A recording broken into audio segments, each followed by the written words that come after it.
អរុនសួស្តីពុកម៉ែបងប្អូនទាំងអស់គ្នាស្វាគមន៍សាជាថ្មីមកជួបយាយយើងនៅព្រឹកនេះដែរយាយយើងមានតម្រុយថ្មីសម្រាប់ពុកម៉ែបងប្អូនទស្សនានិងមើលកំសាន្តលេងសម្រាប់ថ្ងៃទី23 ខែ 4 2026តម្រុយរបស់យាយគឺមានប៉ុណ្ណឹងហើយយាយក៏មានសុបិននិយាយជូនពុកម៉ែបងប្អូនស្ដាប់កំសាន្តដូចគ្នា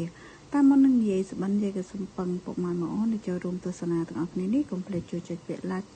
ជា subscribe ឬក៏នឹងឲ្យ channel ថ្មីយាយម្នាក់មួយផងមុនណាដើម្បីទទួលបានវីដេអូក្រោយៗ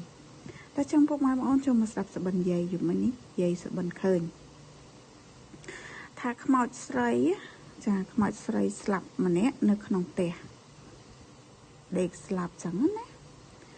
ហើយមានប្រុសហ្នឹងគាត់នៅយាមខ្មោចហ្នឹងស្រាប់តែខ្មោចហ្នឹងងើបឆ្ងក់ហើយមនុស្សប្រុសហ្នឹងរត់ចេញពីក្នុងផ្ទះហើយផ្ទះហ្នឹងទូចដូចផ្ទះជួលចឹងចាទូចមែនតើ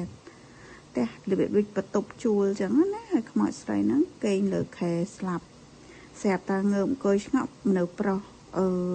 ដែលអង្គុយយាមហ្នឹងគាត់រត់ចេញទាំងអស់គ្នាខ្លាចខ្មោចស្រីម្នាក់ហ្នឹងចឹងណាដូចក្នុងរឿងចឹងបងអូនសុបិនយប់មិញនេះដូចក្នុងរឿងតែរបៀបដូចថាដូចអ្នករោងចក្រចឹងណាបងអូនប្រុសរបៀបដូចអ្នករោងចក្រចឹងហ្នឹងហើយចឹងយាយក៏កាត់យក94 99 04 08 09 499 804 409អូសកានិងអូសរោ